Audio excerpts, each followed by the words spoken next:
Hello everyone, this is Dr. Jay Mehta here from Mumbai.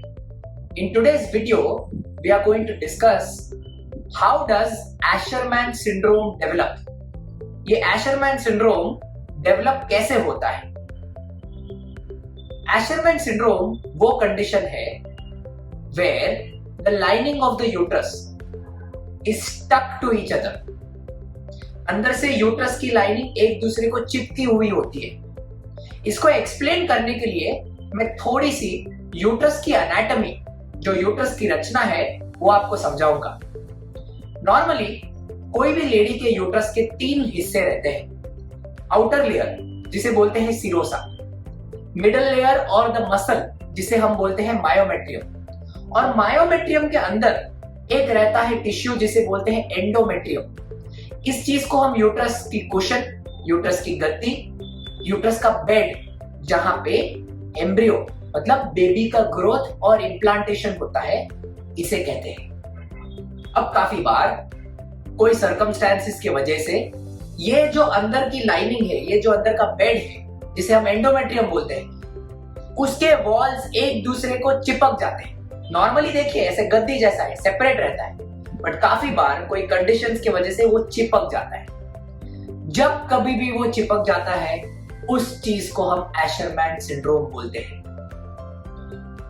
ये common question रहता है कि एशरमैन सिंड्रोम डेवलप कैसे होता है. अगर आप हमारे कंट्री में देखें तो मोस्ट कॉमन कॉज, सबसे कॉमन कॉज एशरमैन सिंड्रोम का रहता है ट्यूबरक्यूलोसिस. यूट्रस के अंदर भी ट्यूबरक्यूलोसिस होता है जिसे हम यूट्राइन टीबी या एंडोमेट्रियल टीबी बोलते हैं. जब कभी भी बॉडी खुद एंडोमेट्रियल टीबी का हीलिंग करता है, जब कभी भी बॉडी खुद उसको अंदर से क्योर करता है, इट हील्स विद फाइब्रोसिस. वो अंदर से फाइब्रोसिस हो जाता है. ये फाइब्रोसिस होने के वजह से ये जो 2 वॉल्स है यूट्रस की, जो नॉर्मली सेपरेट रहती है, वो एक दूसरे को चिपक जाती है. ये मोस्ट कॉमन कॉज है हमारे कंट्री में टू डेवलप एशरमैन सिंड्रोम.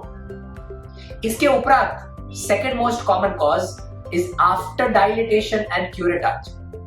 काफी बार अबॉर्शंस होने के कारण आपने सुना होगा कि सिर्फ पिल्स देके या सिर्फ टैबलेट्स देके अबॉर्शन कंप्लीट नहीं होता. थोड़े सिचुएशंस में हमको अंदर से क्लीन करना पड़ता है यूट्रस को, जिसको मेडिकल टर्म है dilatation and curettage. Dilatation and curettage होने के बाद में यूट्रस के वॉल्स एक दूसरे के साथ चिपकने की संभावना काफी ज्यादा होती है. अगर आप देखेंगे तो out of all DNCs around 1.5 to 2%, 1.5 से 2% लेडीज में ये कॉम्प्लिकेशन हो सकता है जहां पे यूट्रस की वॉल्स एक दूसरे को चिपक जाए. और थर्ड कॉमन कॉज रहता है एनी फॉर्म ऑफ सब अक्यूट एंडोमेट्राइटिस. मतलब यूट्रस की जो लाइनिंग है, अगर वहां का कोई इंफेक्शन हो जाता है तो वो इंफेक्शन के कारण यूट्रस की लाइनिंग एक दूसरे को चिपक सकती है. ये 3 सबसे कॉमन कॉजेज है एशरमैन सिंड्रोम के हमारे कंट्री में.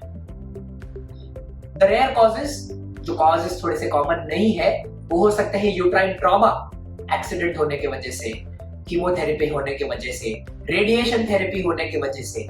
ये तीनों कॉजेज के वजह से रेयरली यूट्रस के वॉल एक दूसरे को चिपक जाते हैं, जिसकी वजह से अगेन एशरमैन सिंड्रोम डेवलप हो सकता है. एशरमैन सिंड्रोम को कॉमनली हम मेडिकली 4 ग्रेड में ग्रेड करते हैं, सिवियरिटी के हिसाब से. कितना जोर से चिपका है, कितना टाइटली चिपका है, ये सब चीजों को देखने के बाद हम उसको ग्रेडेशन देते हैं. ग्रेड 1 और ग्रेड 2 एशरमैन सिंड्रोम वो रहता है जो बहुत mild grade of Asherman syndrome रहता है, और ग्रेड 3 और ग्रेड 4 उस टाइप का एशरमैन सिंड्रोम रहता है जहां पे वॉल्स एक दूसरे को बहुत जोर से चिपके हुए हैं.